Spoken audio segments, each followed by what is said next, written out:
All right, so part one was the warm-up. Now let's step into the category of humans who, in today's world, have the most labels, the most stigma, and honestly, probably the most untapped spiritual power.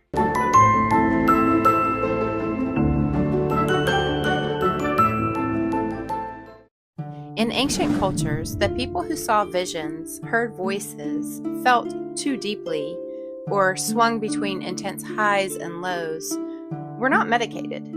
They were initiated. Number 1, schizophrenia type traits, but ancient edition. Today, if someone says they hear voices, we panic. In ancient times, people were like, oh, a messenger.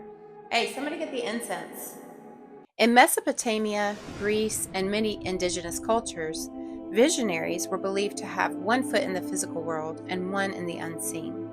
They were bridges, people who could carry messages from realms that many people had never accessed, which honestly sounds a lot less like broken brain and a lot more like just a Wi-Fi signal that some people don't have access to.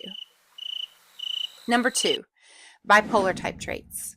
The Greeks had a word for an ecstatic, elevated, creative state. Mania divina, divine mania. The belief that the gods temporarily seized a person to inspire them. So if you were painting masterpieces at 3 a.m. or reciting poetry like your life depended on it, you weren't unstable. You were blessed. You were chosen, borrowing the fire of the gods for a divine moment. Number 3, ancient understandings of depression.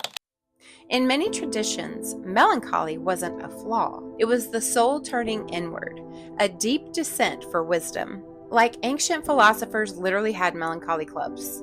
Meanwhile, today, you can't even tell somebody that you're sad without them forwarding you some link to a self-help app and possibly a protein shake.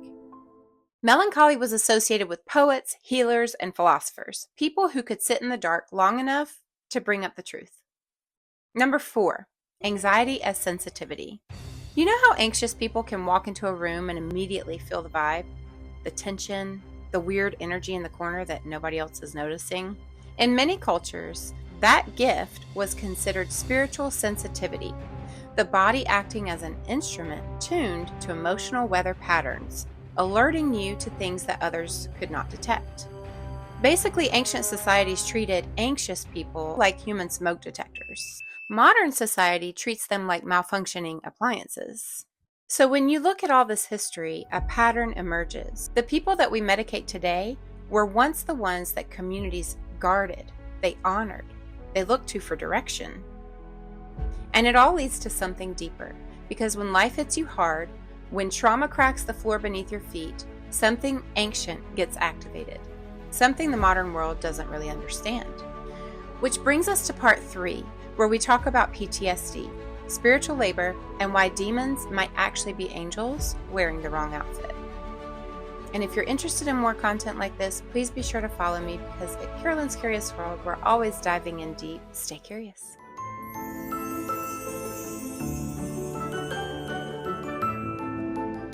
Probably the most untapped supernatural powers. Oh, did I say that out loud?